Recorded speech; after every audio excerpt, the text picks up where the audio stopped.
네, 이제 마지막까지 오랜 시간 고생하셨습니다. 지금 이제 소개해드릴 것은 저희 지트 입시 프로그램에 대한 이야기인데, 지트 학원에서는 입시가 어떤 식으로 진행되는지, 그리고 합류하려면 어떤 절차를 좀 거쳐야 하는지, 그리고 저희 자기소개서 프로그램이나 이런 면접에 대한 이야기, 저희 실적에 대한 이야기 말씀드리고 설명에 마무리하도록 하겠습니다. 일단 저희 지트에서 입시를 하고 있는 모든 선생님들은 전부 다 현직 수학 선생님이십니다.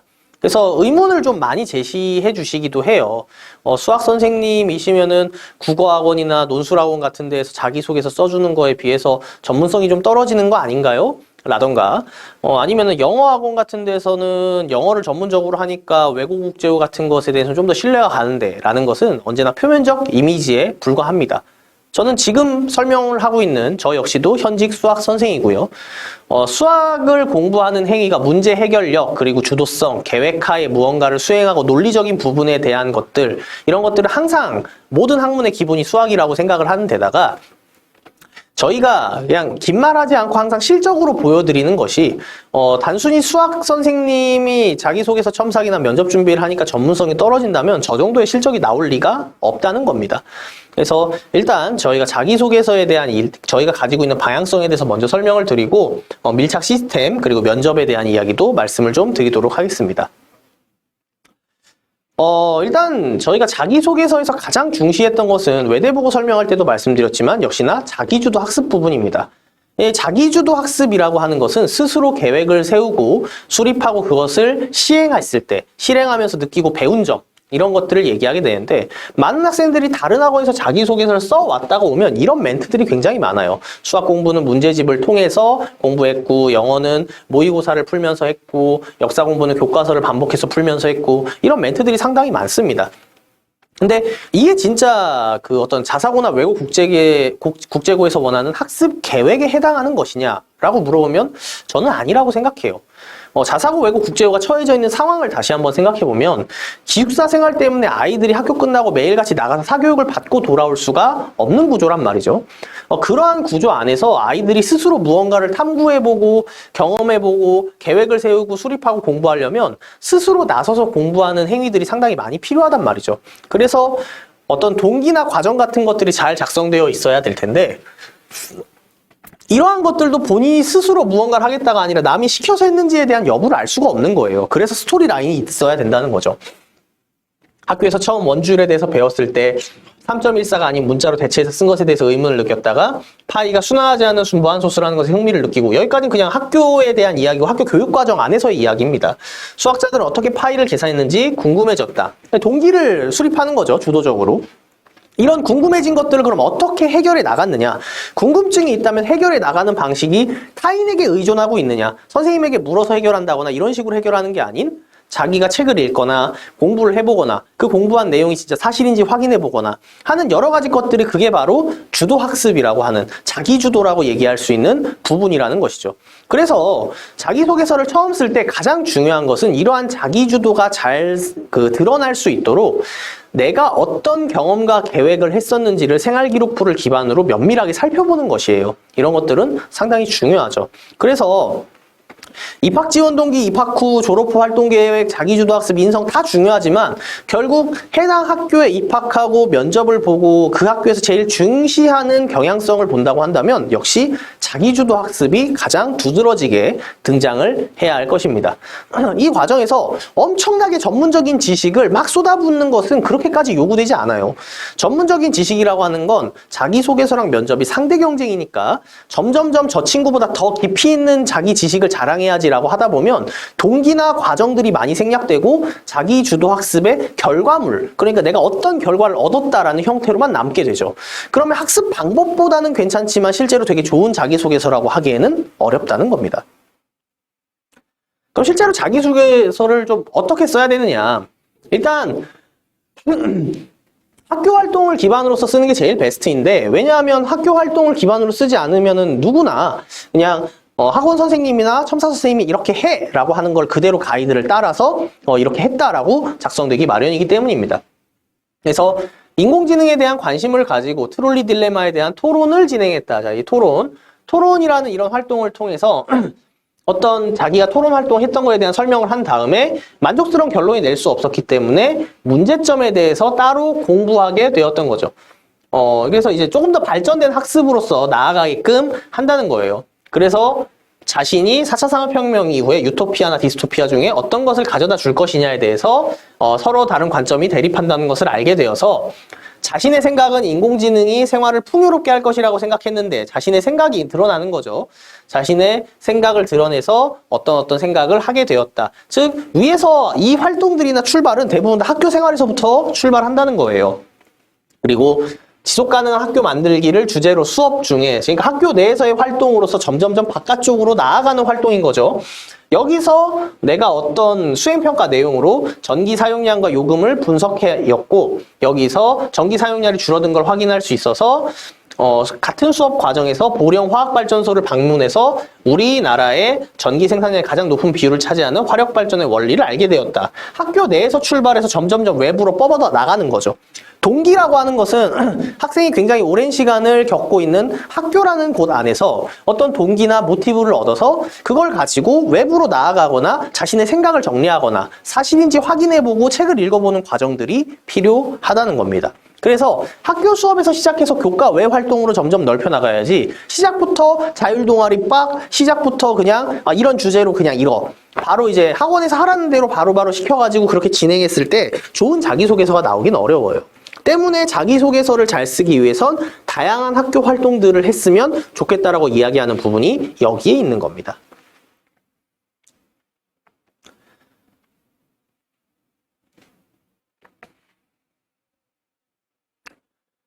자기소개서는 수업하는 식으로 강의를 할 수 있는 영역이 아니에요. 자기소개서는 아이들을 30명씩 40명씩 모아놓고 자기소개서는 이렇게 쓰는 거야 라고 하고 예시 샘플 같은 걸 잔뜩 보여준 다음에 자 너희들대로 한번 써봐 라고 해서 자기소개서가 나오는 거면 참 좋겠습니다만 그렇게 해선 안 됩니다. 자기소개서는 대화가 필요해요. 강의가 아니라. 그러니까 일방적으로 이렇게 쓰는 거야 이거 이렇게 써와가 아니라 그 지원자의 생각을 묻고 지원자가 어떤 생각을 하고 있는지를 이제 첨삭하는 선생님이 듣고 그래서 그러면 이런 방향은 어때라고 제의해보고 지원자의 생각에서 yes or no가 결정되는 상태에서 자기 힘으로 이끌어 나가야 되는 것이지 그게 이제 학원에서 하라는 대로 계속 시키는 대로 했더니 뿅 합격을 했다. 이런 케이스는 합격을 한 뒤에도 문제인 거예요. 합격을 하고 난 뒤에 주도성이 굉장히 많이 잘 되어 있는 학생들 사이에서 살아남을 수 있겠느냐 이런 부분은 생각을 해야 한다는 거죠. 그래서 저희는 자기소개서를 담당 선생님이 배정돼서 1대1 케어를 항상 기준으로 합니다. 담당 선생님이 정해져서 아이들이랑 소통을 하면요. 일단 첫째는 아이들의 케이스 바이 케이스, 사례에 따라서 어떤 활동들이 있는지를 일일이 면밀하게 확인할 수 있어요. 강의식으로 수업을 하게 되면 아이들의 맞춤식 자기소개서가 아니라 그냥 일반적인 형태의 통념적인 개념만 설명하고 아이들이 쓰게끔 하는 형태가 반복되게 된다는 거죠. 그래서 첫 오리엔테이션을 제외하면 전부 다 개인지도 형태를 띠게 되고요.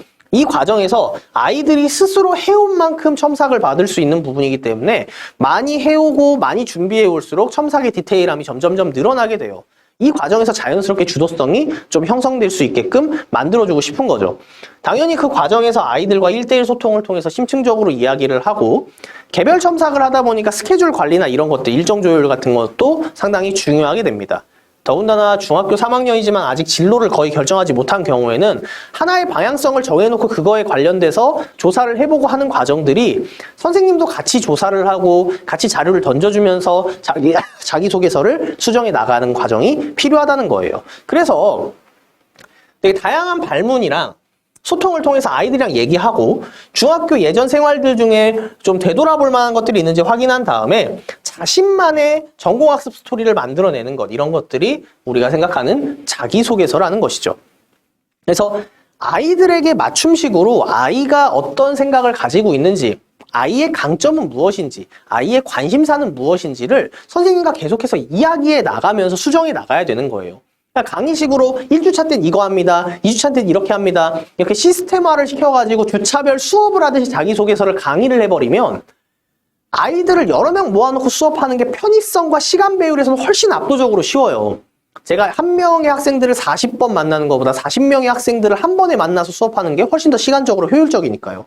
근데 자기소개서랑 면접이라는 입시 부분은 시간의 효율성을 가지고 할 수 있는 영역이 아닌 개개인별 정성적인 부분의 평가가 들어가야 되는 영역입니다. 그래서 자기소개서는 저희가 항상 1대1로 첨삭 진행을 하고 있습니다.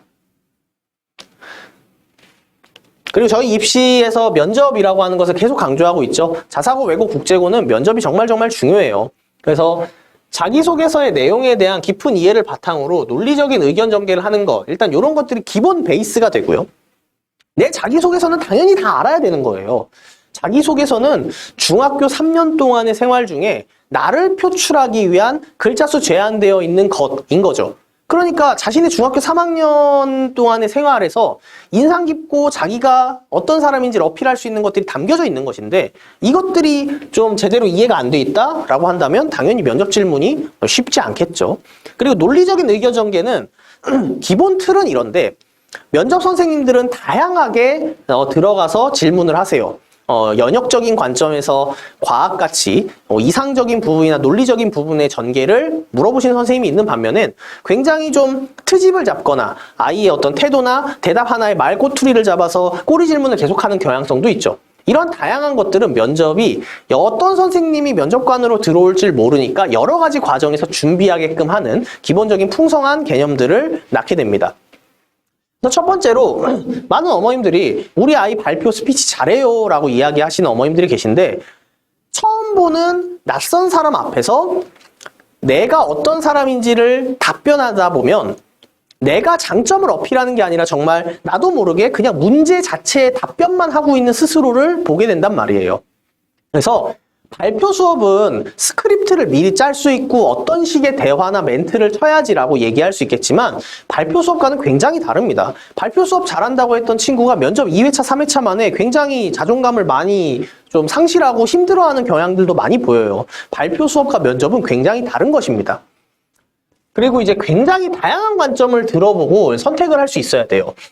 왜냐하면 똑같이 답변을 했는데 A라는 선생님은 그 답변이 좋다고 얘기할 수도 있고, B라는 선생님은 그 답변이 어떤 관점에서 싫다고 얘기할 수도 있는 거예요.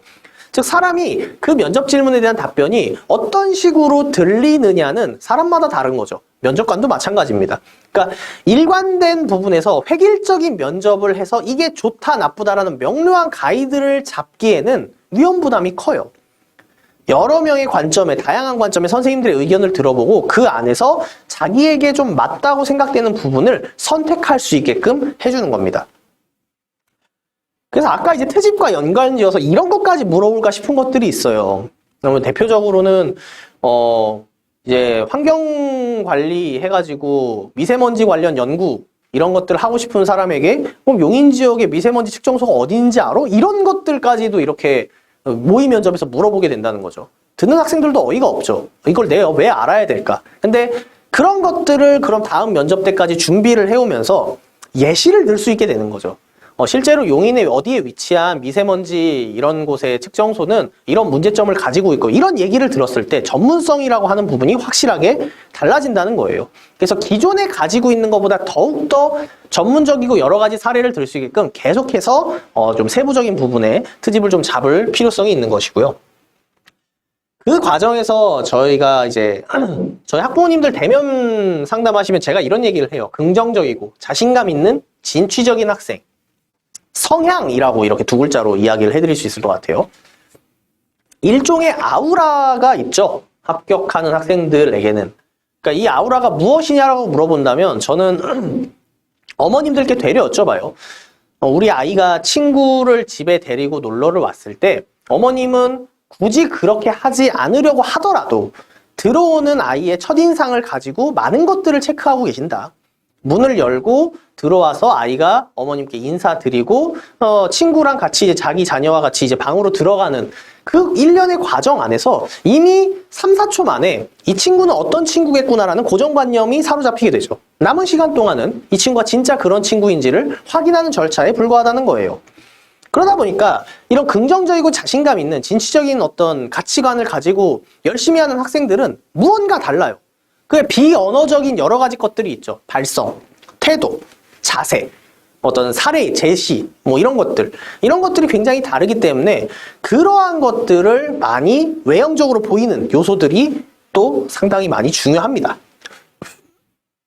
또한 똑같은 경험을 했더라도 왜냐하면 학교 생활이라고 하는 거는 같은 학교와 구성원인 친구들에게 모두 다 동일한 학교 생활이었을 거예요. 근데 누군가는 그 활동에서 어떤 의미를 부여해서 특이한 활동으로 만드는 반면에 어떤 학생들은 그냥 흘러 지나가는 활동이구나라고 이렇게 생각하는 것이죠. 그래서 이 의미 부여를 하는 방식이 선생님과 소통을 통해서 굉장히 많이 좀 발전되어야 해요. 예를 들어 저는 첨삭을 할 때 친구들에게 그냥 이상한 사고방식이라던가 여러 가지 관점에서 이 활동은 이런 부분에서 의미가 있지 않을까? 이 활동은 어땠어? 이 활동은 이런 관점이었어? 이런 식으로 이제 계속해서 제시를 하고 물어보면서 아이들이 여러 생각을 하게끔 만드는 편이에요. 이런 똑같은 활동, 예를 들어 뭐 성교육 활동을 했는데 누군가에겐 그 성교육 활동이 그냥 평범한 성교육 활동이었다고 하면 누군가에게는 그 성교육 활동을 통해서 학교 밖 청소년들에게 어떤 성물품이나 학생들의 여성용품 같은 것들을 이렇게 좀 제기해주고 뭐라 그럴까요? 지원해주는 그런 정책 같은 것들이 마련되면 좋겠다고 생각해서 활동으로 옮기고 이런 것들은 의미부여와 동기부여거든요. 똑같은 활동을 누구나 다 했어요. 다만 누구나 할 수 있는 똑같은 활동에서 어떤 의미를 부여하느냐는 선생님과 아이들이 소통하면서 갖추어야 되는 개념인 거죠. 그리고 이제 학교별로 면접 방식이 다 다르다 보니까 앞서 설명드렸죠. 학교마다 면접이 굉장히 좀 어려운 학교들도 있고 조금 간결하지만 외향적으로 태도가 필요한 학교들도 있고 다양하단 말이에요. 그런 다양한 면접을 준비함에 있어서 당연히 여러 단연간의 노하우가 쌓여져 있는 이런 면접 대비 방식은 상당히 중요하다고 말씀드릴 수 있죠. 결국 자기소개서는 면접을 하기 위한 수단이기 때문에 자기소개서 내용에 대한 걸 기반으로 면접이 바로 핵심이 됩니다. 그래서 이제 면접을 저희가 진행을 하게 되면요. 일단 학생들 개개인별로 당연히 맞춤 질문이 최소 이틀 전에 이제 작성이 돼요. 면접을 담당하는 선생님이 학생의 자기소개서를 가지고 이렇게 개별 질문을 만들어 놓고요. 공통 질문이 존재하는 학교들은 제가 이제 모의 면접 질문들을 보여드리겠지만 매해 대학 선행 역량평가라고 해서 대학교에서 출제되는 이런 인문학 계통의 공통 질문들이 있습니다. 이걸 제가 내용을 좀 수정하고 어떤 책이나 이런 데서 내용을 따와서 질문을 중학생이 좀 풀 수 있는 수준으로 낮춰가지고 제가 매년 수정을 좀 하고 있죠. 그래서 공통질문이 학교마다 달라요. 외고국제고용으로 또 막 20문제 정도 공통질문 만들어 놓고 상상고용으로 독서 20개, 수리 20개 만들어 놓고 김천고용으로 또 20개 만들어 놓고 아이들에게 배부되는 옛날에는 했었지만 지금은 좀 시대가 지났어요. 하지만 여전히 생각해 볼 만한 것들이 있는 면접 질문지를 이렇게 좀 배부를 좀 하고 있죠. 집에 가서 연습해 보라고. 이런 공통질문 배부용 따로 있고요. 이러다 보니까 공통질문을 저희가 매년 만들면서 다양한 관점, 인문, 사회, 과학, 문화, 뭐 여러 가지 사회 문제에 대한 것들도 매년 다르게 제작이 된다는 거죠. 가령 이제 그 수술실 CCTV 관련해 가지고 어떻게 생각하니 같은 문제 같은 경우에는 이제 올해가 지나면 또 사라지게 될 거예요. 왜냐하면 이제 더 이상 문제가 아니라 사회 문제로서 어느 정도 해결된 방안에 놓여져 있는 거거든요. 하지만 옛날에도 있었고 앞으로도 있을 뭐 이제 인공지능, 자율주행 자동차에 대한 어떤 딜레마 문제라던가 아니면 이제 개인정보에 대한 문제, 정보의 격차 문제, 뭐 아니면 정보화 시대에서 일어날 수 있는 과학기술의 무분별한 발전에 따른 문제, 이런 것들은 사회 화두로서 항상 들어가는 문제들이라 공통질문에서 계속해서 살아남아 있는 경향들이 보이는 거죠. 이렇게 매년 업데이트가 됩니다. 그럼 이제 학원에서 실제로 면접하는 게 일주일에 한 번 1시간 기준으로 30분씩 파트너를 잡아가지고 30분 면접하고 내가 면접하는 걸 내 친구가 듣고 있고 내 친구가 나 면접하는 걸 듣고 있는 식으로 이렇게 진행이 되는데 이거 외에는 그럼 면접 연습을 어떻게 해야 되니 하는 면접하는 방식을 저희가 이제 아이들에게 얘기를 해요. 이렇게 연습해야 된다. 스스로 면접 내용을 뱉어보고 이걸 녹음해서 들어보고 어떻게 들리는지 확인하고 특정 단어에서 내가 단어를 절구 있진 않은지 이게 너무 냉소적으로 보이진 않는지 이런 것들을 스스로 셀프 피드백을 할 수 있게끔 계속해서 방법적인 부분에서 집에서 혼자 연습할 수 있겠고 말을 해주고요. 모든 면접 영상은 촬영을 해서 질문 내용과 답변, 피드백 내용이 모두 녹화된 채로 학생 메일로 날아가게 됩니다.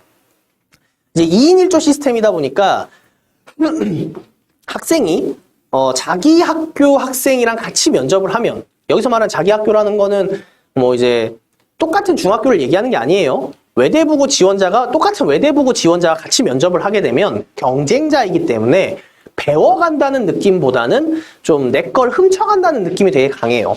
그래서 저희가 이제 대형학원이니까 외대부고 지원자면 외대부고가 아닌 학생들이랑 같이 매칭시켜서 답변이나 이런 것들 중에서 좀 좋은 답변이 있다면 또 가져갈 수 있게, 혹은 진로가 비슷한 학생들이 있다면 또 서로 배워갈 수 있는 부분이 있게끔 이렇게 타인과 같이 면접하는 이런 시스템을 구축하고 있습니다.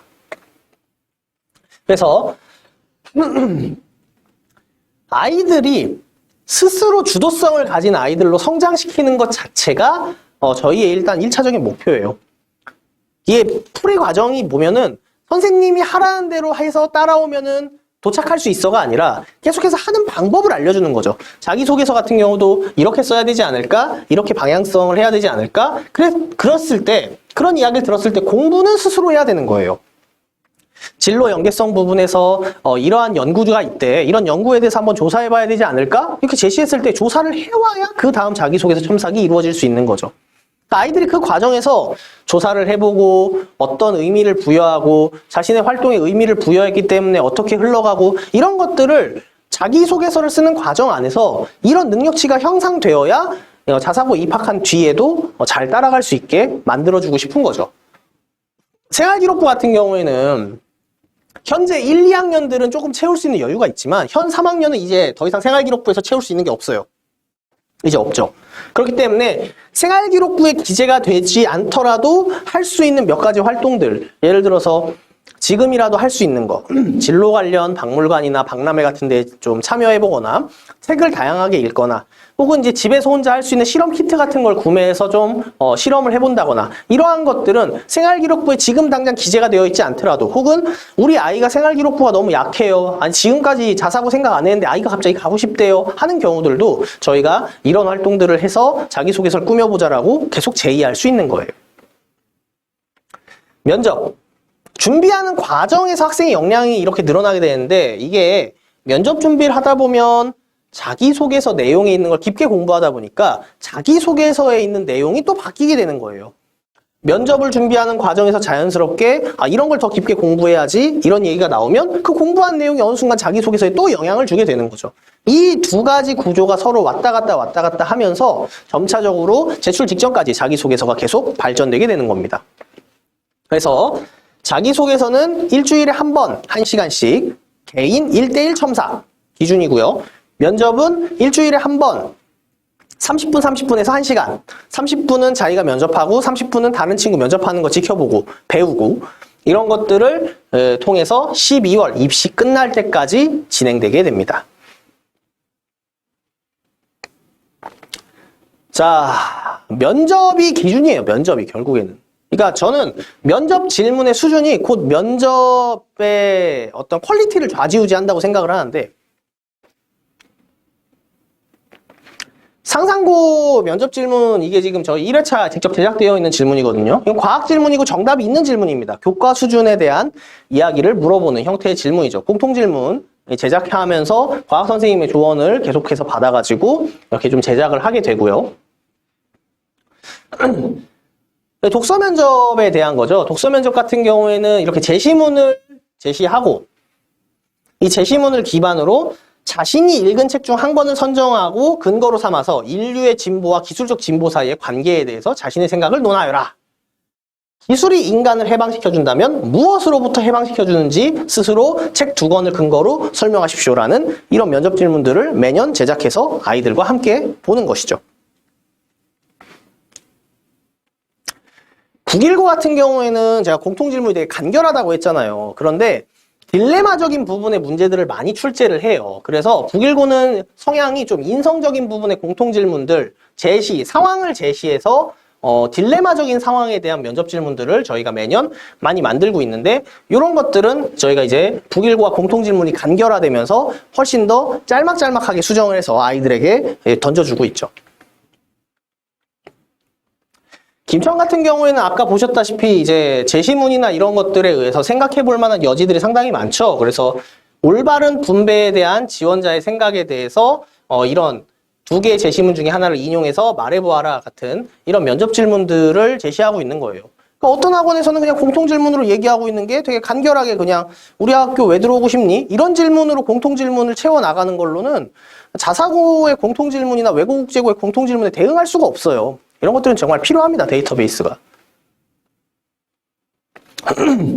또한 이제 김천고는 과학, 수리, 그리고 다양한 사회적 문제에 대해서도 얘기하고 있으니까 인공지능의 로봇에 관련된 이런 질문들도 있죠. 아이작 아시모프, 유명한 작가죠. 로봇의 3원칙은 다음과 같은데 본인이 로봇 제작자로서 4원칙을 설정한다면 어떻게 설정할 것이고 그것이 적용된 로봇의 모습과 행동은 어떨지 설명하시오라는 이런 질문들도 저희가 만들어 놓고 있는 거죠. 외고국제고 같은 경우에는 우선 인문학적인 면접이죠. 그래서 진로의 연관성과 자신의 학과에 대한 것, 국제법, 국제정치 같은 과목이 진로에 어떤 연관성이 있고 어떤 도움이 되는지를 말해보십시오 라는 이런 질문을 기반으로 자신의 어떤 사회적 효과, 링겔만 효과라는 거 처음 들어보시죠? 링겔만 효과란 집단 과제에 참여하는 개인의 수가 증가할수록 집단의 성과에 대한 개인의 공헌도가 감소하는 현상을 말한다. 이게 뭔 소리냐면 한 명이 자기 과제를 하려고 그러면 자기가 보기 100% 책임지는 건데 10명이 이제 한 집단 과제를 하다 보면 이제 무임승차자가 나오는 현상들 플러스 한 사람이 자기 거 과제를 할 만큼 그렇게 열정적으로 하지 않는 효과를 이야기를 해요. 그래서 이러한 우리 사회에 나타날 수 있는 링겔만 효과의 사례를 제시하고 원인과 대책에 대해서 말해보세요라고 이렇게 사회 문제로 연결될 수 있는 이런 면접 질문들을 저희가 매년 만들고 있는 거죠. 저희는 이런 면접 질문들을 가지고 아이들의 면접 수준을 끌어올리는 것이 굉장히 중요한 것이라고 인지하고 있습니다. 그래서 면접 질문의 퀄리티가 곧 그 학원의 입시에 대한 강점이라고 저는 생각해요. 고등 입시에 대해서는 말이죠. 그러한 결과로 저희가 이제 2019년도, 2020년도, 그리고 작년까지 자사특목고 매년 많은 학생들이 이렇게 합격을 하고 있습니다. 매년 저희가 이제 이런 입시를 진행을 했을 때 수많은 선생님들이 정말 많은 시간을 할애해서 이렇게 결과를 내주시고 계세요. 그래서 저희는 실적이고 실력이라고 생각하고요. 수학 선생님이라고 해가지고 어떤 전문성에 뭐 이렇게 좀 의문을 제기하신다고 하신다면 항상 실적을 좀 봐달라고 저희는 이야기를 합니다. 우리 선생님들 고생하시는 것만큼 저희 어머님들, 학부모님들, 학생들도 저희를 믿어주시고 같이 입시에서 이렇게 결과에 사진이 좀 올라왔으면 하는 바람을 항상 가지고 있습니다. 네. 오랜 시간 진짜 고생 많으셨고요. 이제 벌써 9월, 이제 추석 연휴 지나면 곧 10월입니다. 10월 달 초반에 이제 입시를 신청하시게 되면 실제로 10월 달 한 달, 그리고 시험 대비 중간까지 해서 11월 한 초중순까지 입시를 하고 기말고사를 본 다음에 12월 내내 입시에 매진하게 될 건데 아직 늦지 않았습니다. 지원하시지 않으신 분들은.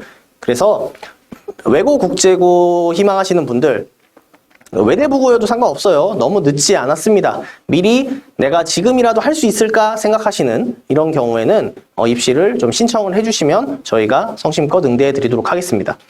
지금 중학교 1학년, 2학년 학부모님들은 오늘 설명회를 보시면서 우리 아이가 만약 자사고, 외고, 국제고를 가려면 이런 것들을 준비해야 되겠구나. 이런 것들을 좀 배우셨으면 좋겠고요. 궁금한 점 있으면 언제든 학원에 연락하셔서 저랑 상담 요청하시면 제가 상담 응대해 드리겠습니다. 네, 여기까지 JFP 고입 담당 성현민 과장이었습니다. 감사합니다.